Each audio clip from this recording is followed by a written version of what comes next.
भी आज मैं जो काम करूं लोग बोलेंगे कि ये तो थोड़ा सा मेंटल हो गया है, लेकिन यही चीज़ आने वाले 5 इयर्स और 6 इयर्स में उन लोगों को समझ में आ जाएगा कि इंटरक्रॉपिंग, मिक्स फार्मिंग जैसे जो चीज़ें होती है ये बहुत ही ज़्यादा अच्छा है। क्योंकि हे फ्रेंड, गुड मॉर्निंग, आप सबका स्वागत है। हम लोगों का खेती का 15वां दिन हो चुका है, 15 डेज ऑफ माय फार्मिंग। और पढ़ाई छोड़ के ये खेती पे आने का जो क्या रीज़न था ये मैंने आप लोगों को शेयर कर दिया था। और अभी फ़िलहाल 90 से 100 दिनों तक हम लोग खेती पे ही बिजी रहेंगे। थोड़ी देर पहले बहुत ही भयंकर लेवल की बारिश हुई थी, और लेकिन अभी धूप देख के लग नहीं रहा है कि बारिश हुई थी। तो अभी मैं जा रहा हूँ वो सब जो प्लॉट को हम लोगों ने ऑलरेडी इस तरह से बना के रखा है। और मुझे यहाँ देखना है कि पानी कितना स्टॉक हुआ है, और हम लोग ये भी एस्टिमेट करेंगे कि और मेरा कितना खर्चा पड़ रहा है। अभी फ़िलहाल के लिए सारा खर्चा मैंने ख़त्म कर दिया है। न्यू इन्वेस्टमेंट ढूंढना होगा खेती के लिए, उसके बाद ही आगे काम होगा। तो ये वाला ऊपर वाला खेत है, नमी तो हो गई है, जो अभी आप देख रहे हैं नमी है बस, लेकिन लग नहीं रहा है कि बारिश हुई है। क्योंकि अगर मैं नर्सरी की बात करूँ अपने खेत का, तो नर्सरी हम लोगों का एकदम रेडी है। यानी कि यहाँ ये सब जितने भी खेत आप जो देख रहे हैं, यहाँ अगर बारिश हो जाती है तो ये सब खेत रेडी हो जाएगा। और नर्सरी का पौधा हम लोग काफ़ी बड़ा बड़ा हो गया। और वो वहाँ आप देख सकते हैं इंडियन रेलवे का नज़ारा, वाह मज़ा आ गया, परफेक्ट टाइम, कितना प्यारा है,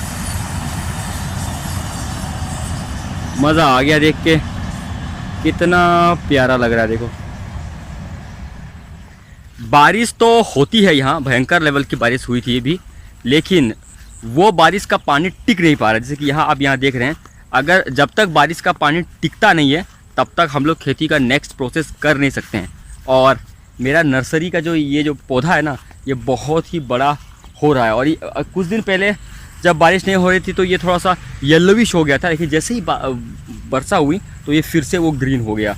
यानी कि ये किसी तरह से बच रहा है। ये सही समय तो हो चुका था इसको ज़मीन पे रखने का, नहीं यानी ट्रांसलोकेशन और ट्रांसप्लांट करने का, बट क्या कर सकते हैं। ये जितने भी पौधे आप देख रहे हैं ये सब नर्सरी का है। वाओ, मज़ा आ गया देख के। आप देख सकते हैं ये काफ़ी बड़ा बड़ा हो चुका है, ये सब एकदम रेडी है। बस हमें खेत को गीला करना है। और सूरज देव जी थोड़ा सा कम चमकिए और बारिश दीजिए। और नज़ारा आप देख सकते हैं कुछ इस तरह का, माइंड ब्लोइंग। अभी तक आपने जितने भी मेरे व्लॉग्स यहाँ देखे होंगे किसान से रिलेटेड, यानी इस साल की जो फार्मिंग से रिलेटेड, तो टोटल मैंने 9,500 प्लस खर्चा कर दिया है। एग्जैक्ट अमाउंट में 9,500 हो चुका है। और 9,500 में अभी कुछ भी नहीं हुआ है। बस ये जो नर्सरी आप देख रहे हैं यही एक जो विजिबल चीज़ है जो मैं आपको दिखा पाऊँगा। और बाकी सब तो आपको कुछ इस तरह का खेत आपको मिलेगा देखने को, जो ऐसे हम लोग ट्रैक्टर 1-2 बार घुमा दिए हैं। अगर आपको देखना होगा तो मेरे प्रीवियस वीडियो को एक बार ज़रूर से देख लीजिएगा। और नेक्स्ट में जब ये प्लांट करेंगे, इसको अलग जगह इसको जब ट्रांसफ़र करेंगे, तब हम लोगों को खर्चा पड़ेगा वही कम से कम 6-7 हज़ार रुपये का खर्चा पड़ेगा। क्योंकि ऑब्वियसली इतने सारे खेत हैं तो अकेले तो कर नहीं पाएंगे ना, वो उसमें लेबर कॉस्ट लगता है, फिर फर्टिलाइज़र्स लगेंगे, तो ये सब के लिए हम लोगों का खर्चा उसमें 6-6.5 हज़ार, मतलब लेबर कॉस्ट का बात कर रहा हूँ। उसके बाद में आप अगर फर्टिलाइज़र लेते हैं तो 2-3 हज़ार का फर्टिलाइज़र, यानी 6-3-9 हज़ार।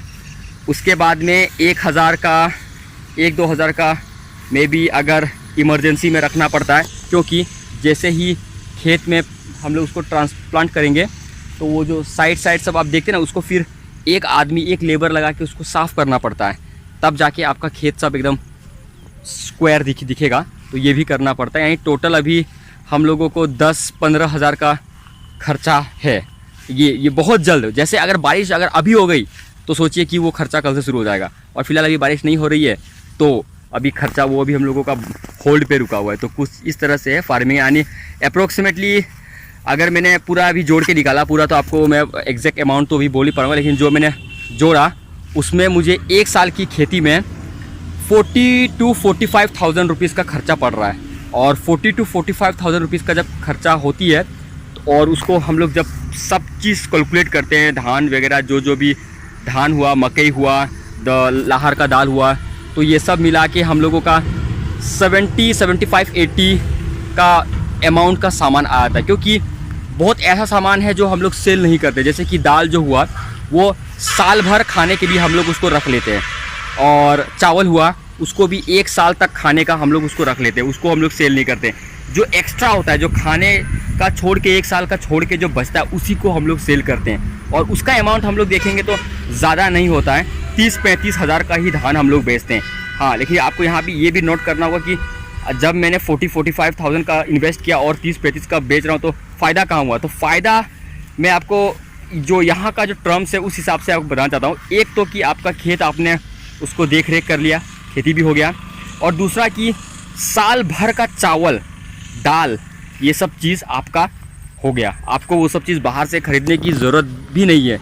यहाँ तक कि जो मस्टर्ड ऑयल होता है, तेल भी यहाँ उगाया जाता है, तो इस बार वो भी हम लोग ट्राई करेंगे।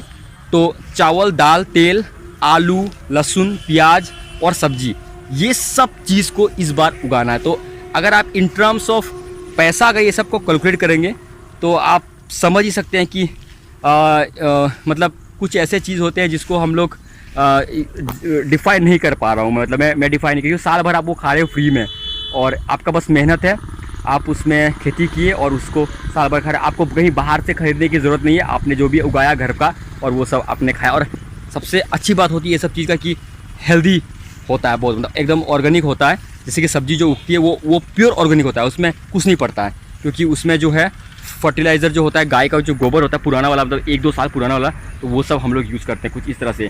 और एक नया प्रोजेक्ट मैं इस बार अपने गांव पे कर रहा हूँ शुरू, तो बहुत जल्दी उसका वीडियो भी आ जाएगा, वो भी आप लोग देखिएगा।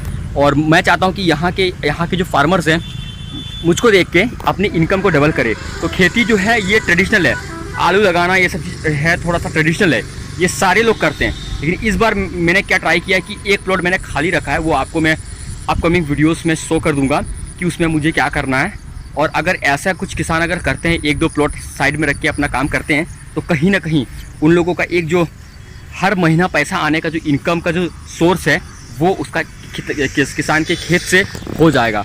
लोग सब्जी लगाते हैं, सब्जी के अलावा भी बहुत सारे फार्म के चीज़ है जो आप कर सकते हैं। जैसे कि आप इंटरक्रॉपिंग कर सकते हैं और उसमें मिक्स फार्मिंग कर सकते हैं। तो ये सब इंटरक्रॉपिंग और मिक्स फार्मिंग का जो कॉन्सेप्ट है, मैं इन लोगों को प्रैक्टिकली दिखाना चाहता हूँ। तो शुरुआत मेरे से ही होगा, तो इसलिए ये व्लॉग बहुत ही ज़्यादा इंटरेस्टिंग हो जाएगा। इसलिए क्योंकि अब स्टडी में जो भी चीज़ हम लोगों ने सीखा है वो सारा चीज़ को अब अप्लाई करने का समय आ गया है ग्राउंड रियलिटी में, और वही चीज़ मैं यहाँ कर रहा हूँ कि मैं भी आज मैं जो काम करूँ लोग बोलेंगे कि ये तो थोड़ा सा मेंटल हो गया है, लेकिन यही चीज़ आने वाले 5 ईयर्स और 6 ईयर्स में उन लोगों को समझ में आ जाएगा कि इंटरक्रॉपिंग, मिक्स फार्मिंग जैसे जो चीज़ें होती है ये बहुत ही ज़्यादा अच्छा है। क्योंकि जब सूखा पड़ गया और एक जगह से आपका अगर इनकम नहीं हुआ तो कोई दूसरे जगह से और कोई दूसरे चीज़ से आपका इनकम हो गया। जैसे कि धान की खेती नहीं हुई, अगर आपने प्लॉट में दाल लगा दिया तो दाल से आपका इनकम हो गया। तो कुछ इस तरह से मिक्स फार्मिंग जो होता है वो ऑप्शन ना वो बहुत ही अच्छा होता है फार्मर्स के लिए। हम लोग जो पढ़ाई किए पढ़ते हैं वो लोग जान रहे हैं, बट रियलिटी की बात मैं आपको कह रहा हूँ कि अगर एक जगह कहीं फसल अगर ख़राब होती है तो पूरे साल का लोड उनके ऊपर आ जाता है। तो ये चीज़ को रोकने के लिए मिक्स फार्मिंग एंड आपका इंटरक्रॉपिंग करना बहुत ही ज़्यादा ज़रूरी होता है। आज का अपडेट बस इतना ही है, और मिलते हैं कल के व्लॉग में। और भाई लोग आप सभी को मैं इतना कहूँगा कि व्लॉग को दम लगा के सपोर्ट कीजिएगा, क्योंकि मैं गांव घर से भी वीडियो बना रहा हूँ और व्यूज़ नहीं जाते हैं तो लोग डायरेक्ट बोल देते हैं कि आप पागलों की तरह बना रहे हो।